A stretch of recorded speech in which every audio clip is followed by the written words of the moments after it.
tahun 2009 tentang perlindungan lahan pertanian pangan berkelanjutan.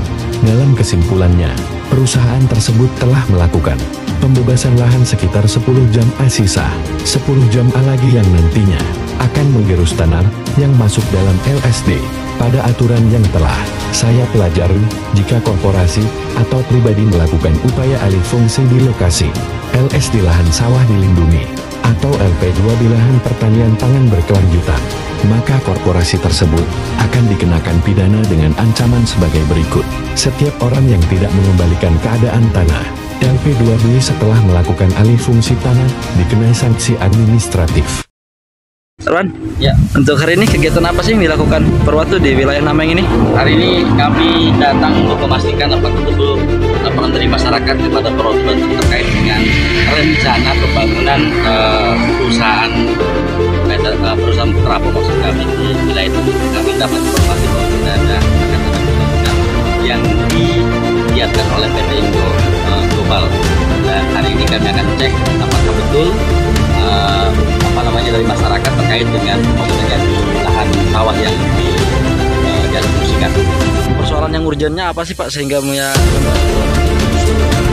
dalam beberapa kesempatan membangun kita harus mampu betul bahwa mereka ketika melihat ada di RT RW kalau di sini lahan industri, tetapi juga harus ada juga mereka berkaitan dengan apakah fungsinya jika kemudian dibangun di wilayah lahan sawah yang hari ini kita lihat sawah produktif, dan kalau kemudian dibangun maka petani tidak merdeka, mereka tidak bisa menggarap lahan dan akhirnya ini menimbulkan banjir. Maka kalau kami tidak turun, ini diyakini betul dalam waktu jarak 2 3 bulan depan ini akan dibangun, karena informasinya sudah ada sekitar 7 hektar yang sudah dibebaskan.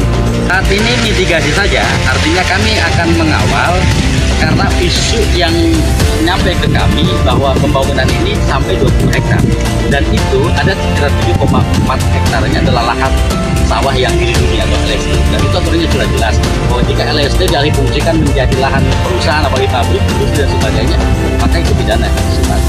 Maka kami akan mitigasi sebelum terjadi pembebasan lahan, maka ini jangan boleh ada bangunan di wilayah sini, kecuali memang mereka nanti nekat terus Pak, nekat mereka membangun, maka nanti akan kami pidanakan dalam sebuah laporan. Perusahaan jangan kemudian membodohi masyarakat.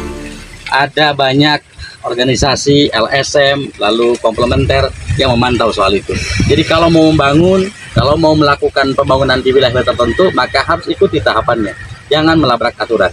Dan pada masyarakat juga harus mengetahui betul bahwa ketika membangun sebuah perusahaan, jangan melihat bahwa nanti diiming-iming di sini ada ratusan karyawan yang akan dijadikan karyawan, tidak. Tetapi harus dilihat dulu apa kebermanfaatannya dan bagaimana mereka membangunnya. Kalau memang tidak sesuai dengan tupoksi, tidak sesuai dengan aturan, maka tetap harus ditolak.